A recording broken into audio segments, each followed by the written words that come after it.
Hello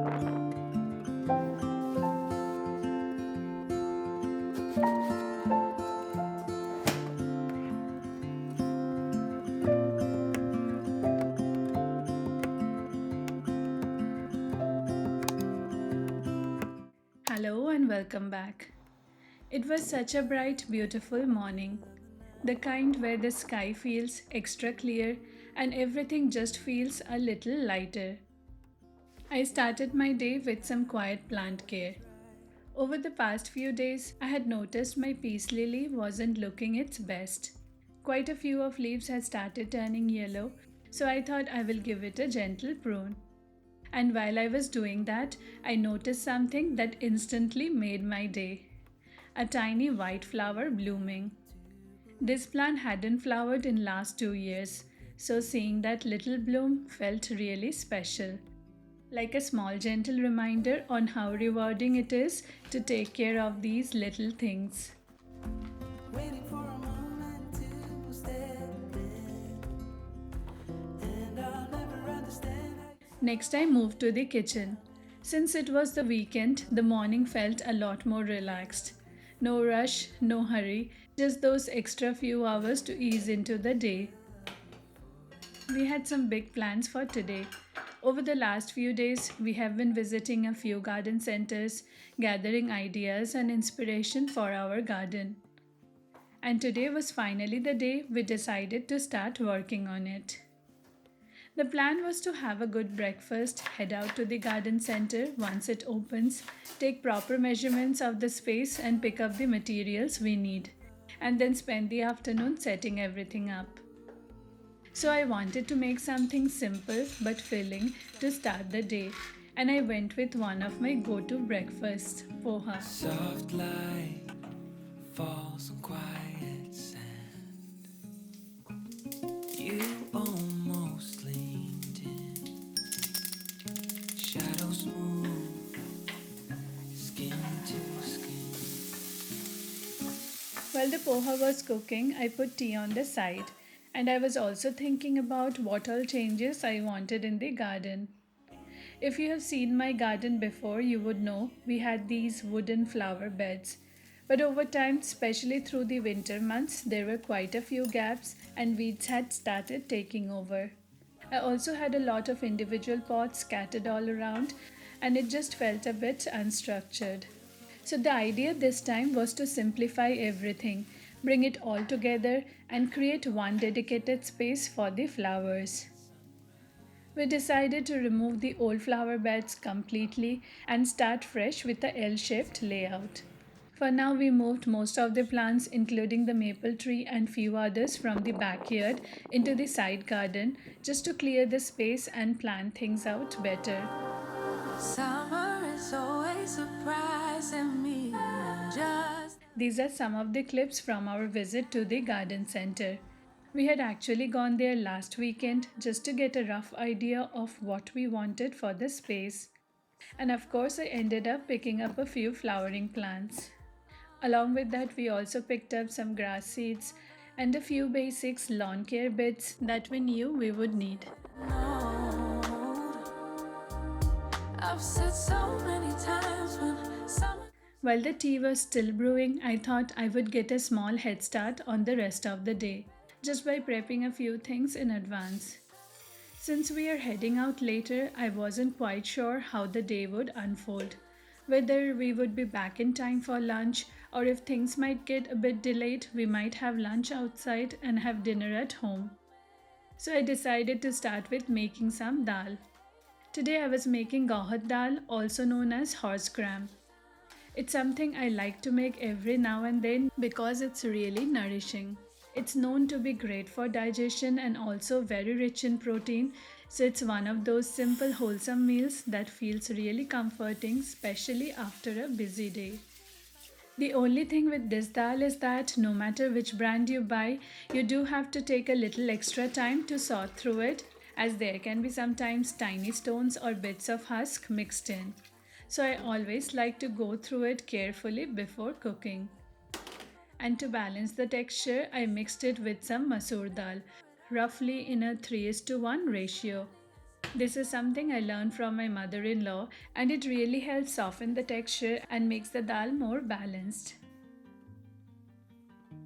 To cook the dal, I just added water, salt, and some basic spices: turmeric, chili powder, coriander, and a bit of cumin powder. Next, I will let it cook in a pressure cooker for about 10 to 15 minutes, around 3 to 4 whistles on medium flame.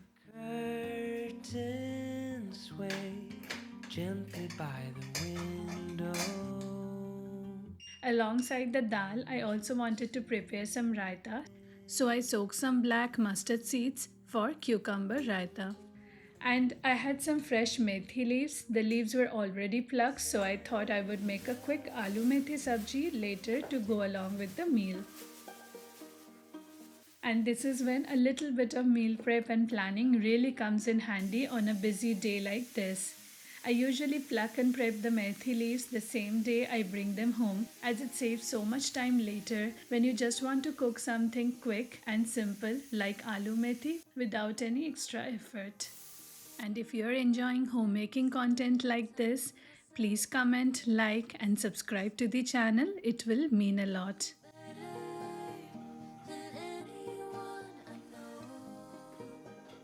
After breakfast, I started preparing one of my favorite raitas, which goes best on a warm day like this.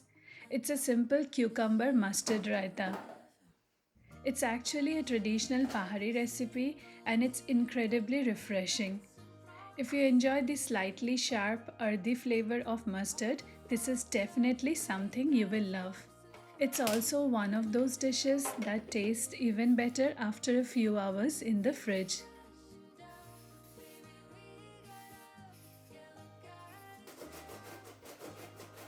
To start with, I finely grated the cucumber and then made sure to remove all the excess water from it. This step is quite important and it's the traditional way of making this raita. But I never throw away that cucumber water as it's actually really refreshing. I usually freeze it into ice cubes. You can add them to drinks like a simple lime cooler or even just water with chia seeds. And they're also really nice to use on your skin.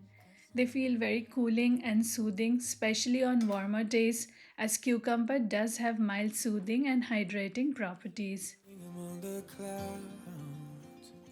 Because without you by my side, I would be stuck here on the ground. You're lighting up the way, I can see the road ahead of me. Traditionally, the mustard seeds for these raita are ground on a silvatta, which gives it a really unique texture. You can absolutely use a mixer grinder, but when you crush it slowly using a mortar and pestle, the flavor comes out slightly different, more rustic and intense. And since I had the time today, I went ahead with the traditional way. Once that's ready, it all comes together very simply. In a mixing bowl, just add the grated cucumber, fresh yogurt, and the crushed mustard paste. Then just a bit of turmeric, salt to taste, and mix everything well. Ideally, I would also add some finely chopped coriander at this stage, but I completely forgot today and added it later. And that's it. Such a simple, comforting raita for the summer days. It pairs really well with everyday meals, especially something like dal and sabji. And the best part is, it actually tastes even better after a few hours in the fridge and stays well for about 2 to 3 days. So it's one of those things you can prepare once and enjoy over a couple of meals. I don't need anybody, I don't need anybody. There are just some days when you really crave simple, home cooked comfort food. Nothing fancy, just familiar flavors that feel warm and satisfying. And today was definitely one of those days. Since we still had a little bit time before heading out and my son was yet to come back from his match, I quickly prepared a simple aloo methi sabji and finished the dal with the tarka.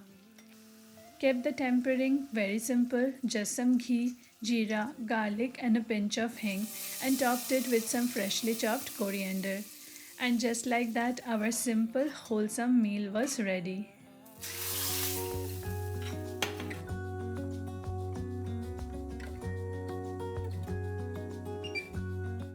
To go along with it, I quickly chopped up some fresh salad.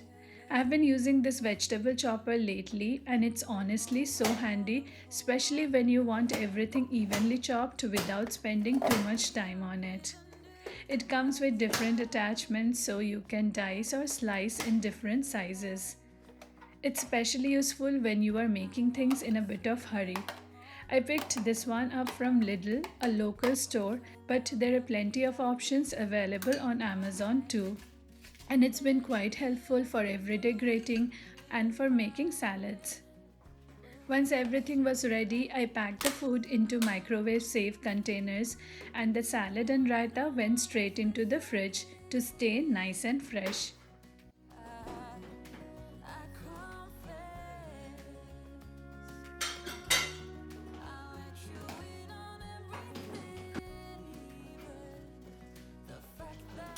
And before heading out, I did a quick kitchen reset. Loaded the dishwasher, washed the few things that needed to be done by hand, wiped down the counters, and just got everything back in place. As according to me, there is nothing more comforting about coming back to a clean kitchen, especially after a long, busy day. It just makes everything feel a little more relaxed. Let me know if you think the same in the comments.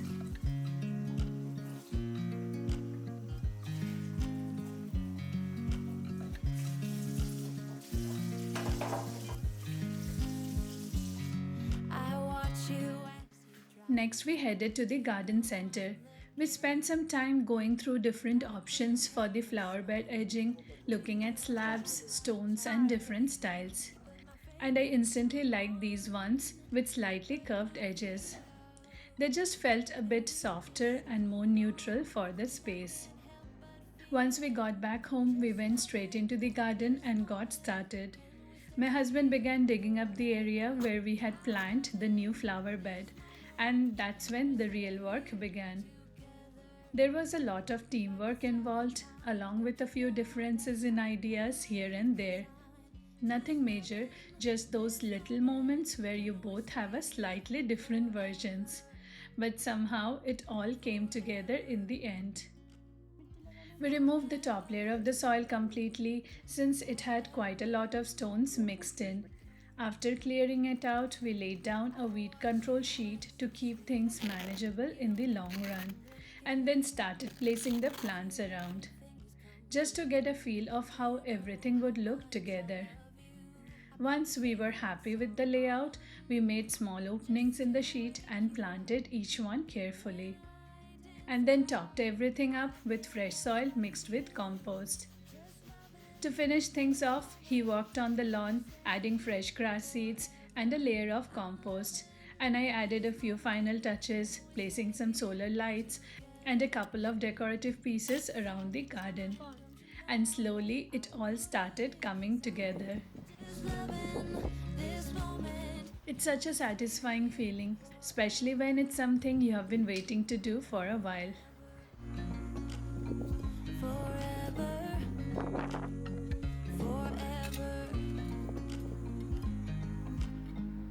I'm loving this moment. Can we stay here forever? I'm loving this moment. Can we stay here forever? I'm loving this moment. And this is how the garden looks now after a few days, once everything has had a bit of time to settle in. I can already see it taking shape, and I'm really looking forward to seeing how it grows over the summer months, especially when everything starts blooming fully. There is still quite a bit left to do. We are planning to power wash the tiles and the walls and add some bark chips on top to help prevent weeds, but we have saved all of that for the next weekend. I really hope you enjoyed watching this little garden transformation and spending the day with me. Moments like these, working on your home, creating something together, and then just sitting down to enjoy a simple meal, it's what truly makes a house feel like home. Thank you so much for being here. Please like, comment, and subscribe to the channel, and I will see you in the next one. Till then, take care. Bye bye. Happy homemaking.